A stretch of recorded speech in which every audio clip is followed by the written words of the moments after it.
Calling yourself lazy sounds harmless, but it's one of the most damaging labels you can accept. Laziness suggests that inaction is part of who you are, something fixed and unchangeable. That belief quietly removes responsibility. If the problem is your nature, then there's nothing to fix. This is why laziness is such a comfortable lie.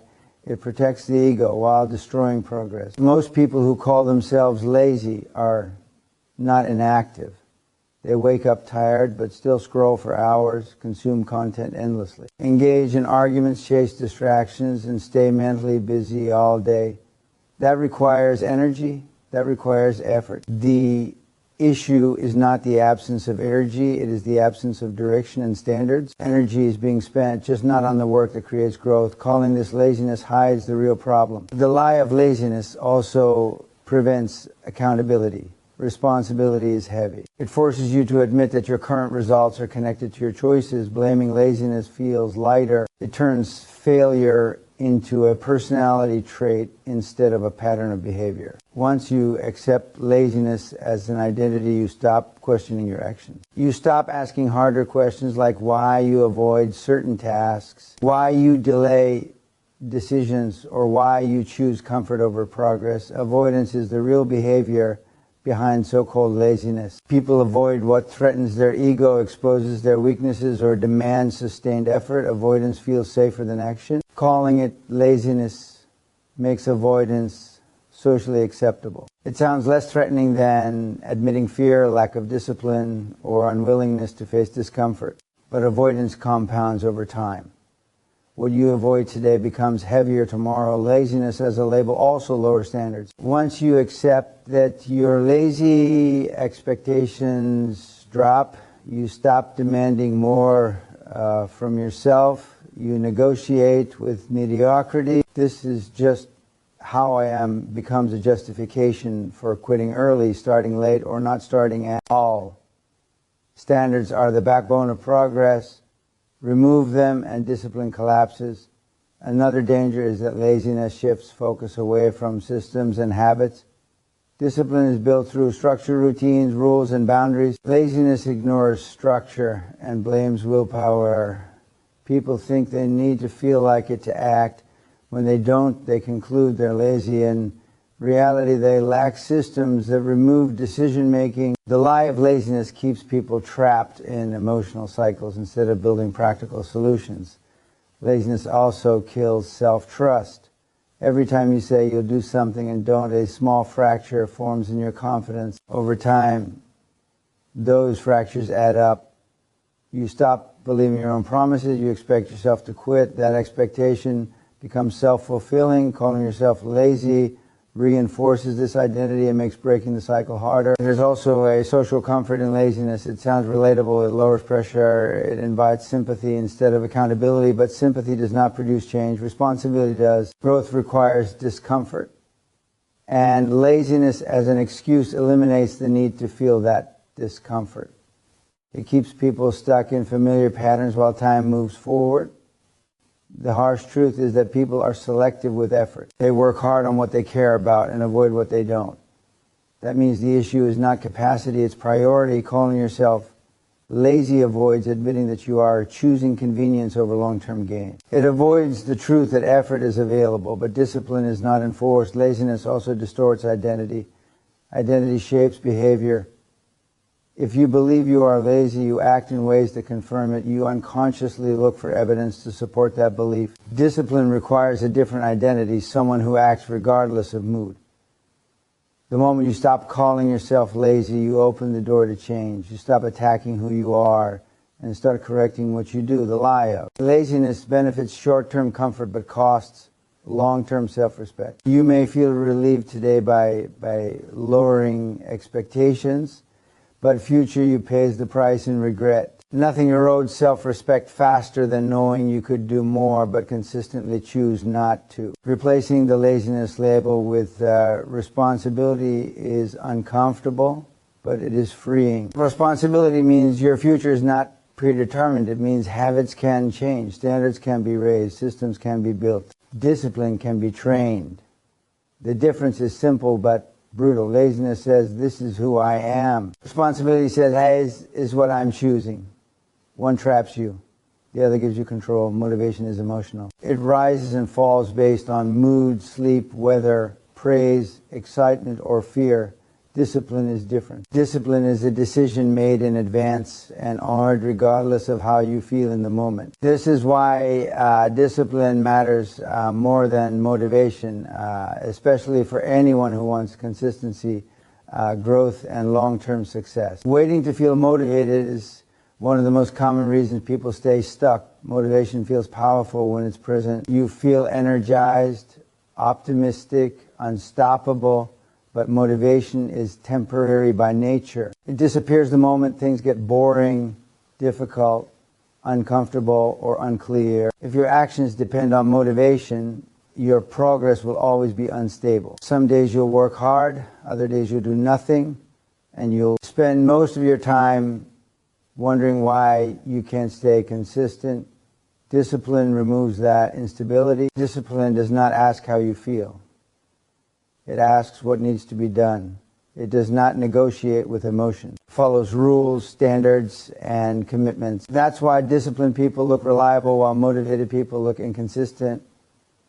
Discipline creates output even on bad days. Motivation only works on good days. Most people believe motivation creates action. In reality, action creates motivation. Once you start moving, energy follows. Momentum builds confidence. But starting is the hardest part, and motivation rarely shows up before you begin. Discipline exists to solve that problem. Discipline starts when motivation is absent. It carries you through resistance until motivation catches up. Acting without motivation feels uncomfortable at first because it goes against emotional instinct. The mind wants comfort, ease, and instant reward. Discipline denies those instincts in favor of long-term outcomes. That denial feels like friction. But friction is not a sign that something is wrong. It's a sign that discipline is working. People who rely on motivation often overthink. They wait for clarity, confidence, or the right moment. Discipline creates clarity through action. You don't need perfect conditions to move forward. You need standards. Discipline simplifies life by eliminating endless decision-making. When the rule is I act regardless of mood, there is nothing to debate. Another problem with motivation is that it encourages intensity instead of consistency. Motivated people go all in, burn hot, and then crash. Disciplined people move steadily. Progress compounds when actions are repeated daily, not when effort is occasional and extreme. Discipline understands the power of boring consistency. Motivation craves excitement. Discipline also builds self-respect. Every time you act without motivation, you prove to yourself that you are in control. You keep a promise to yourself. That builds trust. Over time, this trust becomes confidence. Motivated action feels good in the moment, but disciplined action changes how you see yourself. You stop identifying as someone who tries and start identifying as someone who does. When motivation disappears, undisciplined people feel stuck. They label themselves lazy, broken, or unproductive. Disciplined people expect motivation to disappear. They plan for it. They build routines that operate even when energy is low. This is why discipline is a system, not a feeling. Discipline also protects you from excuses. Motivation invites justification. I'm tired. I'm not in the mood. I'll do it tomorrow. Discipline shuts that down, not because you're harsh, but because you're honest. You accept that discomfort is part of progress. You stop expecting the process to feel good all the time. Acting without motivation strengthens mental toughness. Each time you push through resistance, your tolerance for discomfort increases. What once felt impossible becomes normal. This is how people grow stronger without realizing it. Discipline expands your capacity quietly through repetition. Motivation depends on external factors. Discipline is internal. That's why discipline is reliable. You don't need hype, music, speeches, or perfect conditions. You need a decision and the willingness to follow it. External motivation fades. Internal discipline compounds. People often fear discipline because they associate it with restriction or punishment. In reality, discipline creates freedom. When your actions are automatic, Your mind is free. You don't waste energy deciding whether to act. You don't feel guilty at night. You don't feel anxious about falling behind. Discipline removes chaos. The truth is harsh but empowering. If you only act when you feel motivated, you are controlled by your emotions. If you act regardless of motivation, you control your life. Discipline is not about being extreme, it's about being dependable. Success doesn't belong to the most motivated people, it belongs to those who show up when motivation is gone. Most people believe they lack energy, but that belief doesn't survive honest observation. Energy is being used all day, every day. It's just being spent on distractions, avoidance, and low-value activities. People stay up late scrolling, binge content for hours, argue online, chase entertainment, and remain mentally busy from morning to night. None of that comes from a lack of energy. It comes from a lack of direction. The problem isn't that energy is missing, it's that it's unmanaged. Undisciplined people leak energy everywhere. Their attention is scattered. They respond to whatever feels most urgent or emotionally stimulating in the moment. Notifications, impulses, cravings, and moods dictate behavior. This constant reactivity drains energy faster than focused work ever could. By the time it's time to do something meaningful, they feel exhausted, even though very little of value has been produced. Direction changes everything. When energy is aimed at a clear target, effort feels lighter.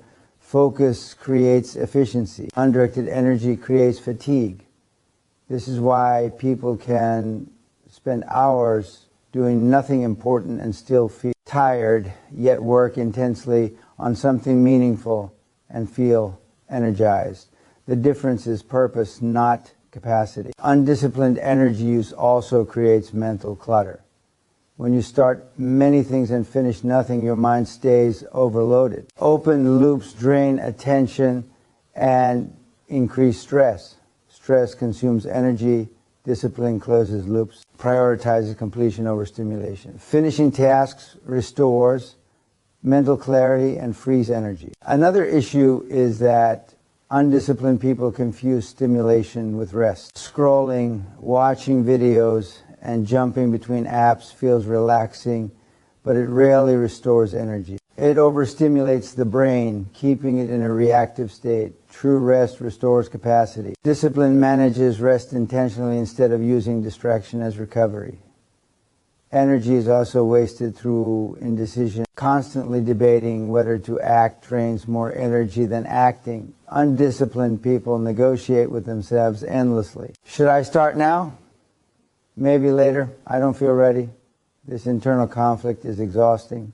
Discipline removes debate. When rules are clear, action becomes automatic. Energy is conserved. Undisciplined people often start strong and fade fast. They rely on bursts of motivation and then crash, this boom and bust. Cycle exhausts them emotionally and physically. Discipline creates steady output. It spreads effort over time, which is more sustainable and efficient. Consistency uses less energy than extremes. Another energy drain is emotional avoidance. Avoiding difficult tasks creates background anxiety. The mind knows what's being avoided. That tension consumes energy all day. Discipline confronts what needs to be done, reducing mental drag. Facing discomfort up front often frees more energy than it costs. People also waste energy on comparison and self-judgment. Watching others succeed, scrolling through highlight reels, and criticizing oneself consumes emotional energy. Undisciplined minds wander there easily. Discipline directs attention inward toward action instead of comparison. Action quiets self-doubt. Movement reduces mental noise. Undisciplined schedules also sabotage energy. Late nights, irregular routines, inconsistent eating, and poor boundaries drain physical capacity.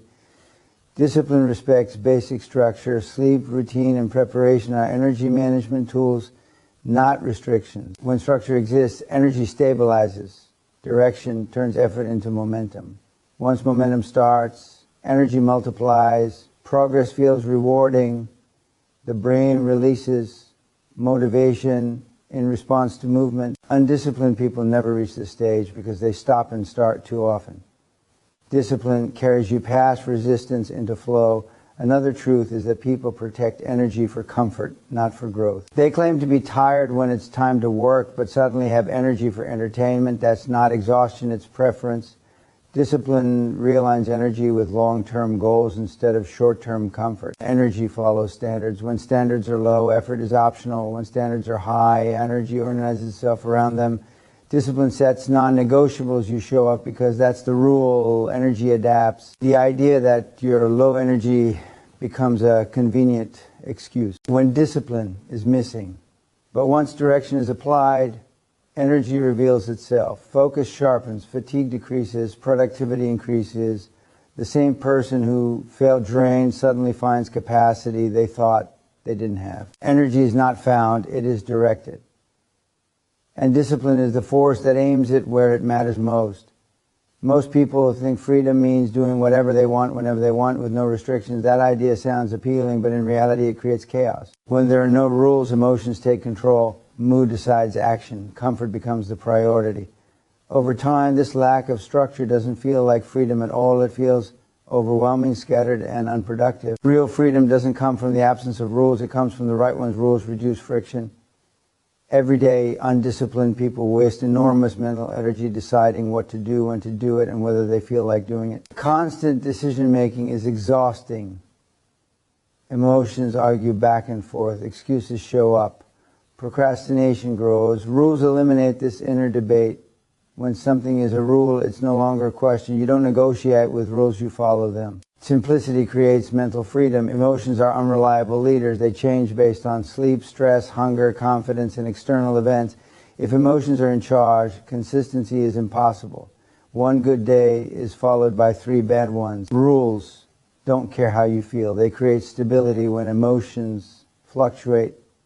This stability is what allows progress to compound over time. Structure often feels restrictive at first because it removes short-term pleasure. But that restriction protects long-term peace. When you know exactly what you're supposed to do, anxiety decreases, uncertainty disappears. You stop feeling guilty for not doing enough because the standard is clear. Either you followed the rule or you didn't. Clarity replaces chaos.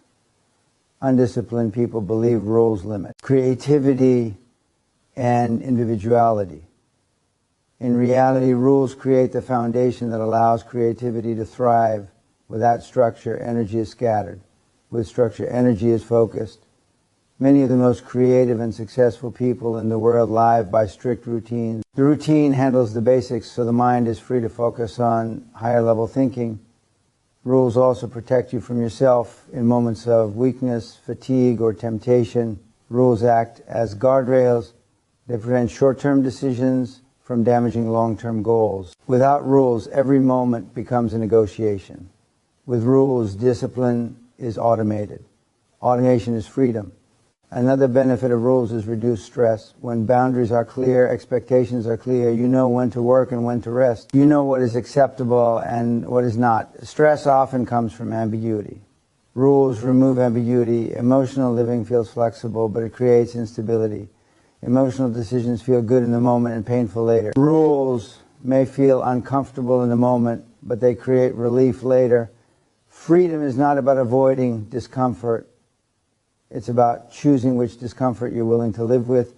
The discomfort of discipline is temporary. The discomfort of chaos is permanent. Rules also build self-trust. Every time you follow your own rules, you reinforce the belief that you are reliable.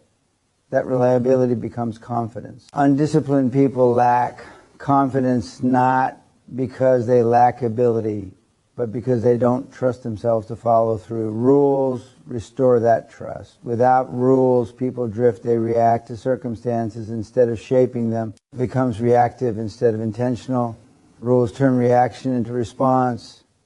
You act because you decided in advance, not because the moment forced you. Rules create freedom by conserving energy.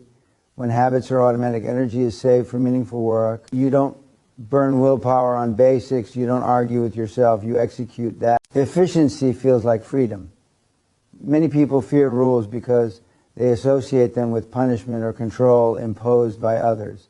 Self-imposed rules are different. They are acts of self-respect. They say my goals matter more than my impulses. That mindset is empowering. Rules also create boundaries with others. When your standards are clear, people know what to expect. You say no more easily.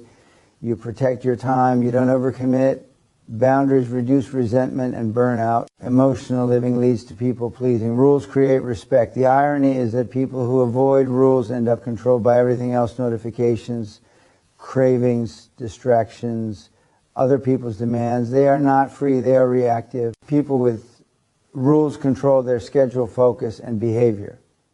That control is freedom. Rules don't need to be extreme, they need to be consistent. Simple non-negotiables outperform complex plans. Wake up at a set time, do the work before entertainment. Finish what you start. These rules remove chaos from daily life.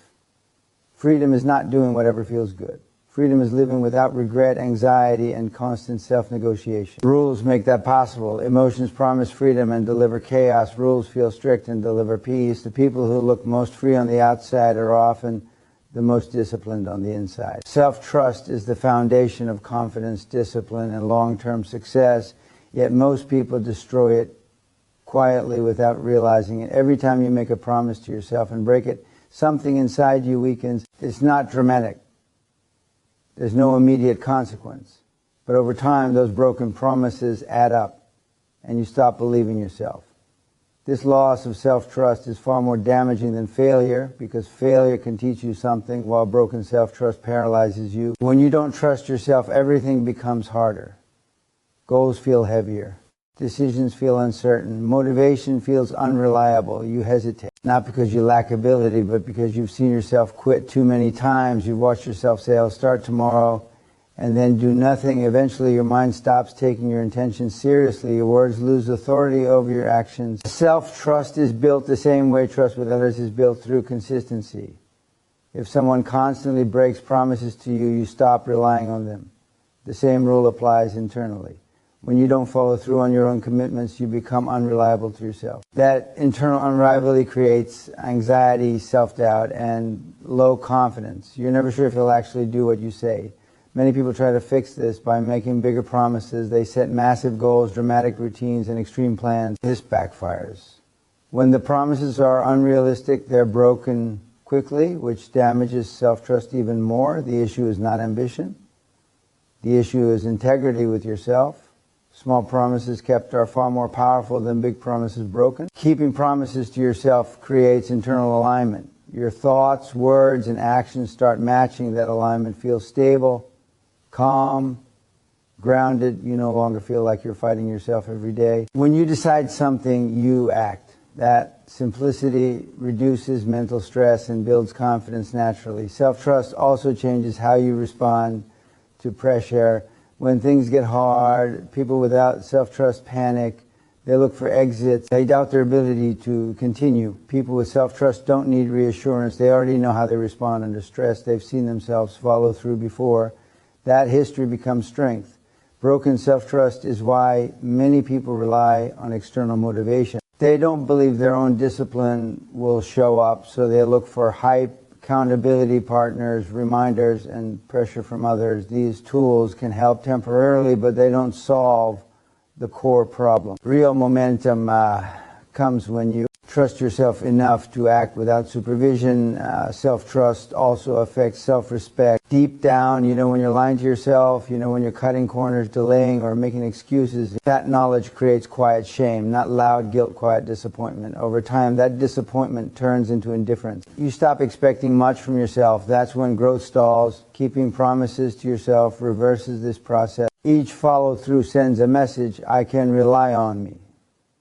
That message compounds. You start setting higher standards naturally, not because you're forcing yourself, but because you respect yourself more. Discipline becomes easier because it's no longer a fight It's an expression of identity. Another powerful effect of self-trust is decisiveness. When you trust yourself, you don't overthink as much. You don't constantly seek validation. You make decisions and move. Even if you're wrong, you adjust. Indecision often comes from a lack of self-trust, not a lack of information. Self-trust also stabilizes emotions. You don't swing as wildly between confidence and self-doubt. You don't need perfect conditions to feel capable. Your confidence is not based on outcomes or praise. It's based on behavior that makes it durable. Importantly, keeping promises to yourself does not mean being rigid or unrealistic. It means being honest. If you say you'll do something, it should be something you can and will do. If circumstances change, you consciously renegotiate the promise instead of silently breaking it. That honesty preserves trust. Discipline is not about intensity, it's about reliability. The person who does a small task every day builds more self-trust than the person who works hard once a month. Consistency proves character to yourself. Character builds confidence. Many people think confidence comes first and action comes second. In reality, action comes first, confidence follows. Specifically, disciplined action. Action takes, even when it's boring, uncomfortable, or inconvenient. That's where self-trust is forged. When you trust yourself, you stop needing to prove anything to others. You don't chase validation. You don't fear judgment as much. You know who you are because your behavior has shown you that inner certainty is powerful. Every day gives you opportunities to either strengthen or weaken self-trust. Waking up when you said you would. Finishing what you started. Doing the task you promised yourself you'd do. These moments seem small, but they shape your identity. You don't rise to the level of your goals. You fall to the level of your self-trust. And self-trust is built one kept promise at a time. Busyness feels productive, which is why it's so dangerous. It gives you the sensation of movement without requiring real progress. You can fill your entire day with tasks, messages, meetings, errands, and minor responsibilities, and still avoid the one thing that would actually change your life. Busyness becomes a shield. It protects you from facing hard priorities, difficult decisions, and uncomfortable work. Most people are not lazy. They are busy avoiding what matters most. They clean, organize, plan, research, respond, and prepare endlessly. These activities feel responsible, but they often delay execution. Busyness is socially acceptable avoidance. No one questions you when you're busy. You look committed. You look responsible. But underneath, nothing meaningful is moving forward. The most important work is usually uncomfortable. It involves risk, judgment, rejection, failure, or sustained effort. Starting a business, making a difficult call, creating something from scratch, having an honest conversation. These tasks threaten the ego and create uncertainty. Busy work feels safer because it's familiar and low risk. You can stay occupied without being exposed. Busyness also creates the illusion of importance. When your schedule is full, you feel needed. That feeling can become addictive. It boosts ego and masks insecurity. You feel valuable because people need your time, even if your time isn't being invested wisely. Productivity is about impact, not importance. Business often inflates importance while shrinking impact. Another problem with busyness is that it fragments attention. Jumping from task to task trains the brain to seek stimulation instead of focus. Deep work becomes harder. Patience shrinks. The ability to sit with discomfort weakens. Over time, people become dependent on constant activity to feel useful, even though that activity produces little value. Business is also a way to avoid accountability. When you're busy, you can always say, I didn't have time. Time becomes the excuse. The truth is rarely lack of time. It's lack of priority. Everyone makes time for what they truly value. Busyness hides that truth and protects self-image. Undisciplined people often mistake effort for effectiveness. They believe working harder will solve the problem, when the real issue is working on the wrong things. Discipline is not about doing more, it's about doing less but better. Busyness avoids that discipline by spreading effort thin so nothing significant gets done. There's also fear underneath busyness. Fear of failing if you try, fear of succeeding and having to maintain it. Fear of being judged, fear of finding out you're not as good as you hoped. Busy work delays those answers. As long as you're preparing, you don't have to find out. Busyness feels responsible because it's measurable. You can check boxes, you can count hours. but meaningful progress is often invisible in the beginning. Writing, building, learning, improving these don't always produce immediate feedback. Busy tasks provide instant validation. Discipline chooses delayed validation. Another trap is that busyness drains energy needed for real work. After a day of reacting to emails, messages, and minor tasks, people feel exhausted. When it's time to do the important work, they claim they're too tired. In reality, their energy was spent reacting instead of creating. Busyness exhausts without rewarding. High-impact work usually requires solitude, focus, and saying no. Business thrives on saying yes. Yes to meetings, yes to requests, yes to distractions. Saying no feels uncomfortable. It risks disappointing others. Busyness becomes a way to avoid that discomfort. Discipline sets boundaries. Avoidance ignores them. Busyness also delays clarity. When you're constantly moving, you don't reflect, you don't think deeply. You don't evaluate direction. Silence reveals truth. Stillness exposes what you're avoiding. Busyness keeps the noise loud enough to drown that out. People who break free from busyness often realize something uncomfortable. Much of what they were doing didn't matter. That realization hurts the ego. It forces you to confront wasted time. Busyness delays that reckoning. Discipline demands it early so progress can begin sooner. Being busy is not a badge of honor. It's often a warning sign. Calm, focused people doing high-impact work don't look rushed. They look deliberate. They protect their time aggressively because they know how valuable it is.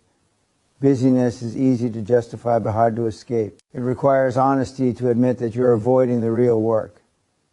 That honesty is the first step toward discipline. Once you identify what you're using busyness to escape, you can confront it directly. Discipline replaces busyness with intention. Instead of asking, what can I do next? You ask, what matters most? Instead of filling time, you invest it. Instead of reacting, you decide. When you stop hiding behind busyness, progress becomes unavoidable. The work gets harder, but the results become real. And real results are always quieter and more powerful than being busy. Pressure does not change who you are. It exposes who you've been all along. When things are calm, almost anyone can look disciplined. Plans sound good, routines feel manageable, commitments seem easy to keep, but pressure removes the mask. The moment stakes rise, time shrinks, or consequences appear, discipline is either there or it isn't. There is no hiding under pressure.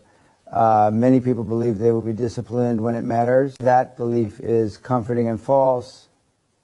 Discipline does not suddenly appear in critical moments. It is not summoned by importance. It is revealed by importance. Under pressure, you don't rise to some heroic version of yourself. You fall to the level of your habits. Whatever you've practiced daily is what shows up when things get hard.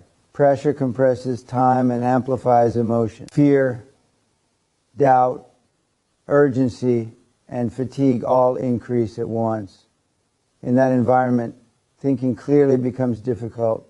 Willpower drops. Motivation disappears. This is exactly why discipline matters.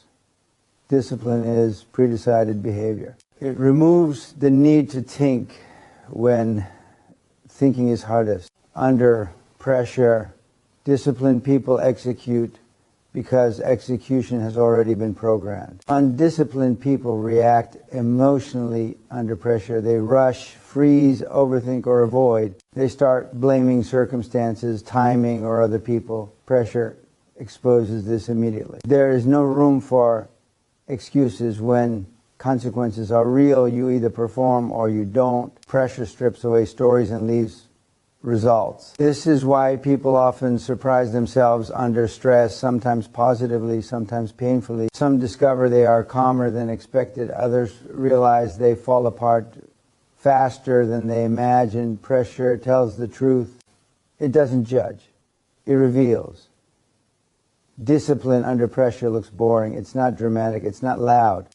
It's controlled breathing, following process, sticking to fundamentals, and doing the next required action. Undisciplined behavior under pressure is chaotic. It seeks shortcuts, emotional relief, or escape. Discipline accepts discomfort and stays focused on outcome. Pressure also exposes preparation. People who cut corners when things were easy pay for it. When things get hard, weak systems collapse under stress. Poor habits fail instantly. Discipline is built when pressure is low so that it holds when pressure is high. You don't train during the emergency, you train before it.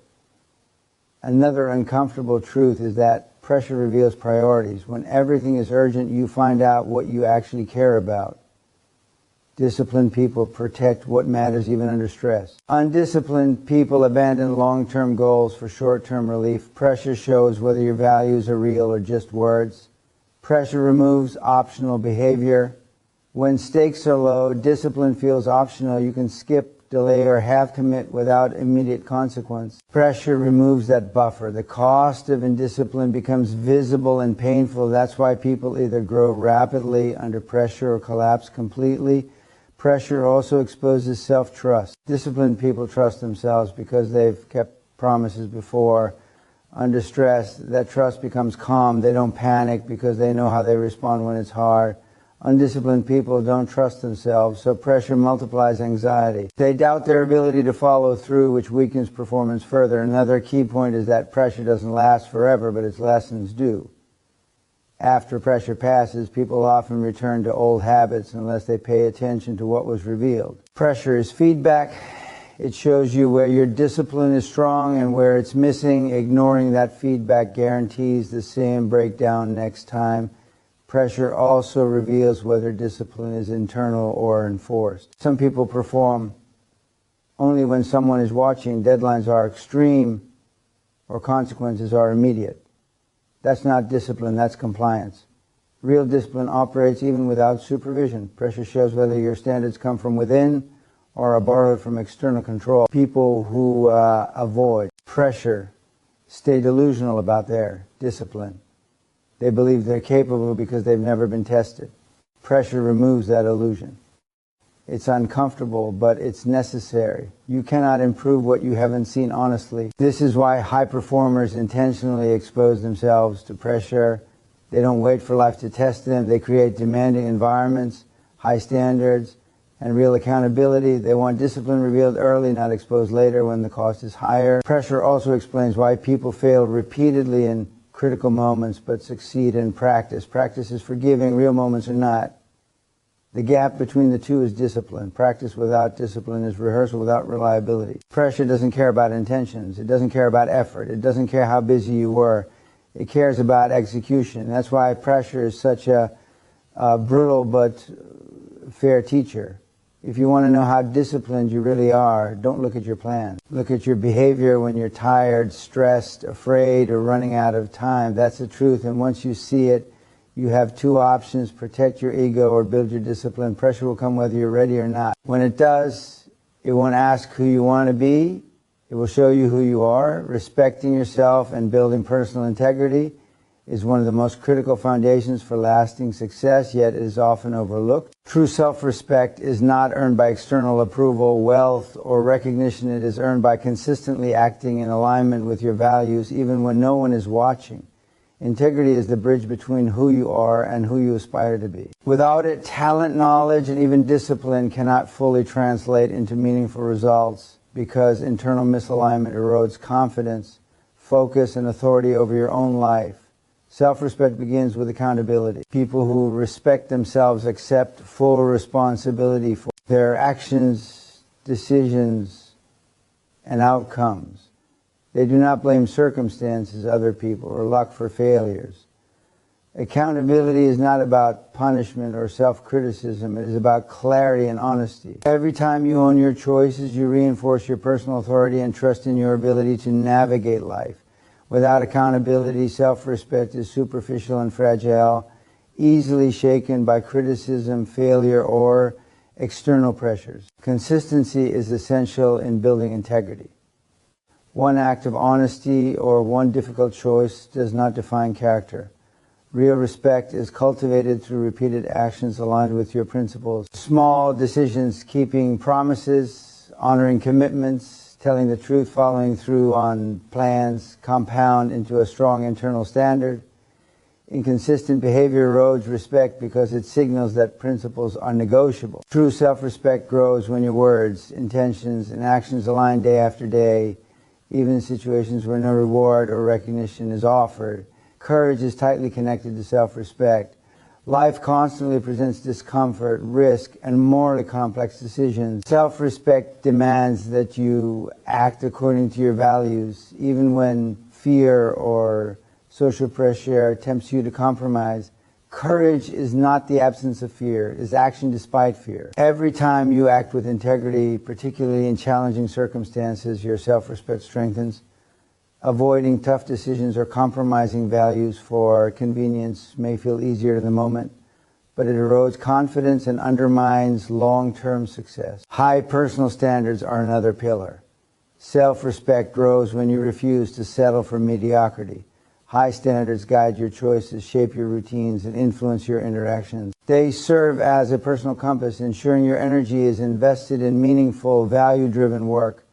Compromising standards may offer temporary comfort or approval, but it diminishes self-respect and limits potential. By holding yourself accountable to consistent high standards, you reinforce the belief that you are worthy of respect and capable of achieving significant outcomes. Reflection and self-awareness are essential practices for maintaining self-respect. Taking time to evaluate your actions, confront mistakes, and assess alignment with your principles demonstrates maturity and clarity. Honest reflection is not self-punishment, it is understanding. It allows you to identify areas of growth, reinforce positive habits, and course correct when you stray from your values. Without self-awareness, behavior drifts toward convenience or avoidance, weakening internal authority and self-trust. Discipline and delayed gratification reinforce self-respect.